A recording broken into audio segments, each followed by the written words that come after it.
Kisah Sobat TV.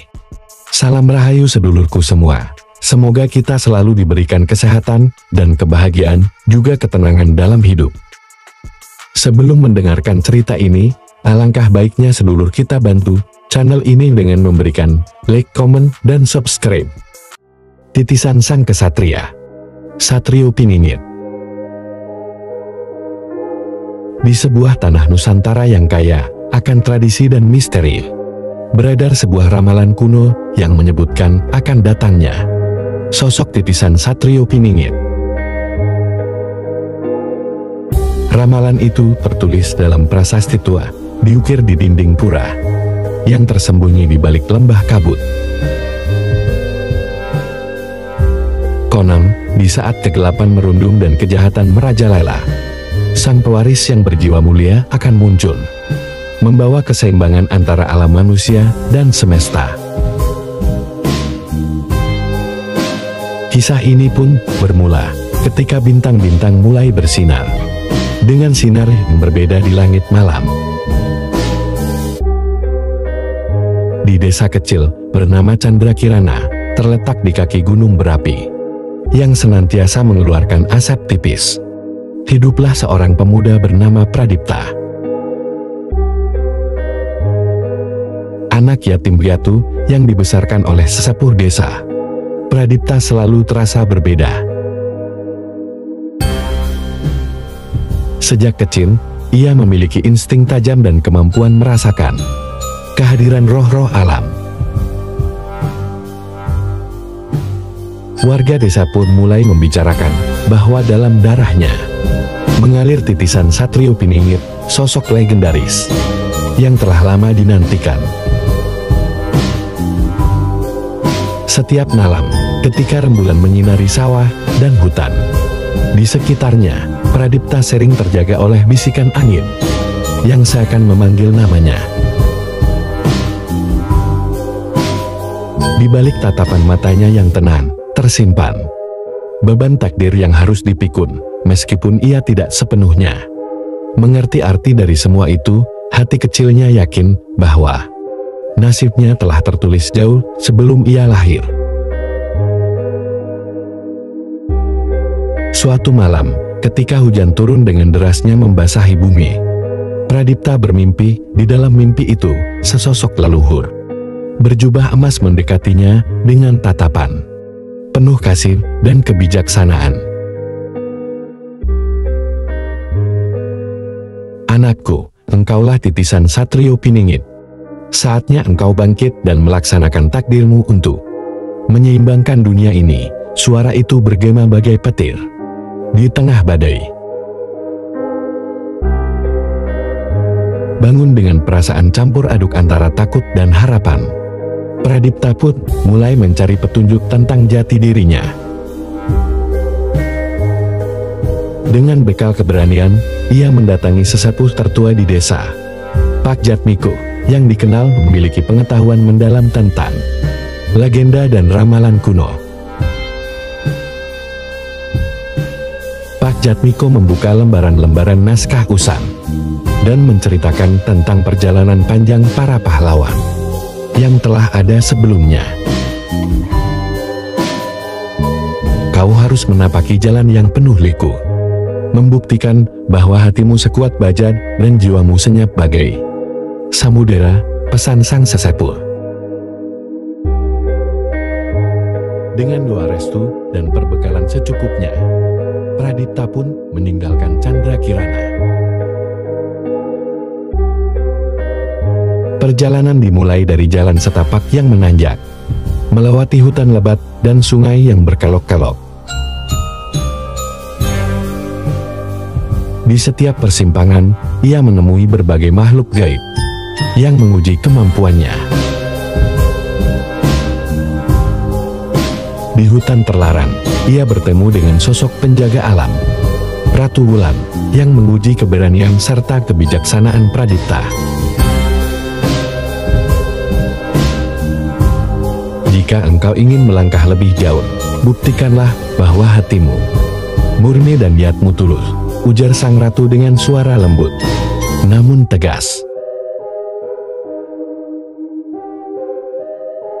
Dengan kebijaksanaan yang terasah dari ajaran Pak Jatmiko, Pradipta menjawab teka-teki alam dan mendapatkan restu Ratu Wulan yang memberinya sebuah jimat kuno sebagai simbol perlindungan.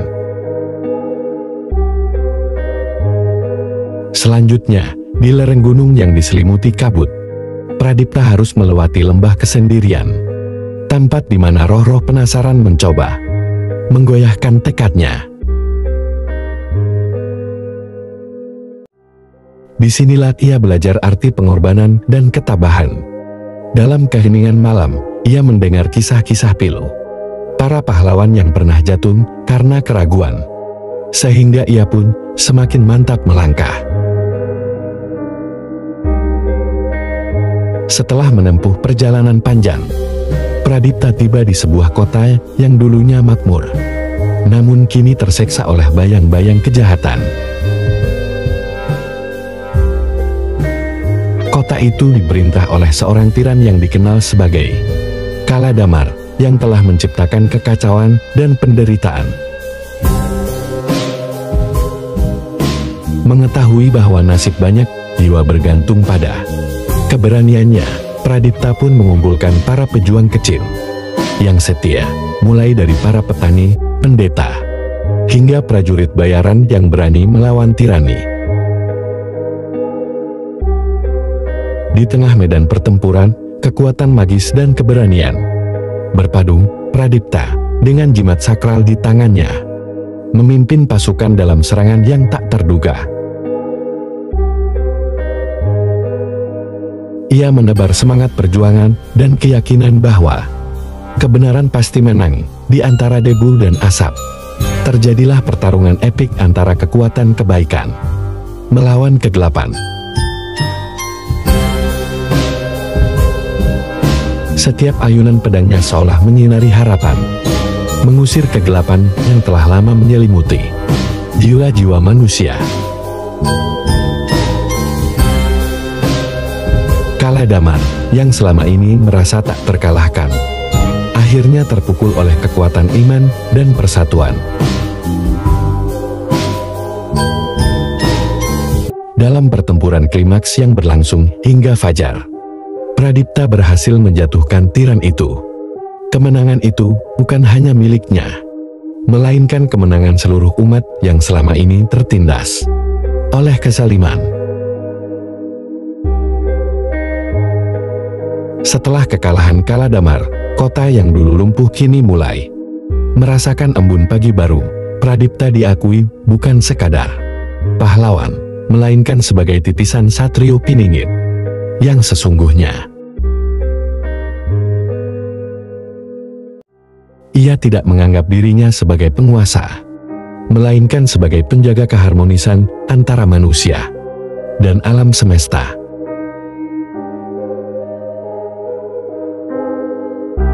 Dalam masa damai yang kian berkembang, Pradipta mendirikan sebuah perguruan untuk mengajarkan nilai-nilai kebijaksanaan, keadilan, dan cinta kasih.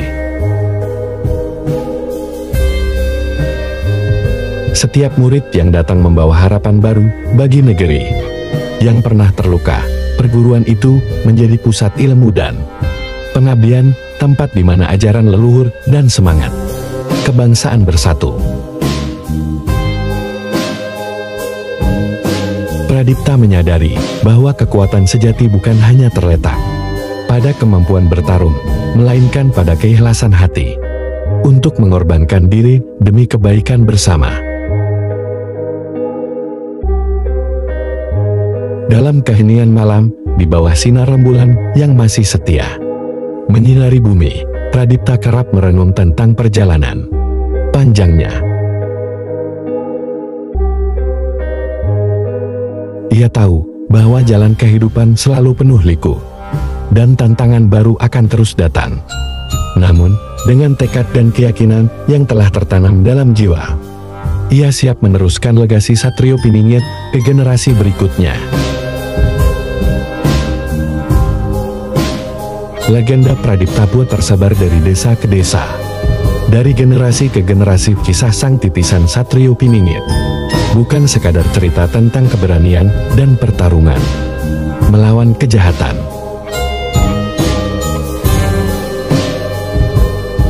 Melainkan juga tentang perjalanan menemukan jati diri, nilai pengorbanan, dan cinta kasih yang abadi. Dalam setiap hembusan angin, dalam setiap rintik hujan yang jatuh, tersimpan harapan bahwa suatu hari nanti, ketika dunia kembali terancam oleh kegelapan, sang pahlawan sejati akan muncul, melahirkan era baru kedamaian dan keadilan. Dan begitulah kisah panjang sang titisan Satrio Piningit. Terus hidup, menjadi inspirasi bagi setiap insan yang percaya bahwa kebenaran dan keadilan selalu memiliki kekuatan untuk bangkit melawan segala bentuk kezaliman. Dan begitulah kisah panjang sang titisan Satrio Piningit. Terus hidup, menjadi inspirasi bagi setiap insan yang percaya bahwa kebenaran dan keadilan selalu memiliki kekuatan untuk bangkit melawan segala bentuk kezaliman.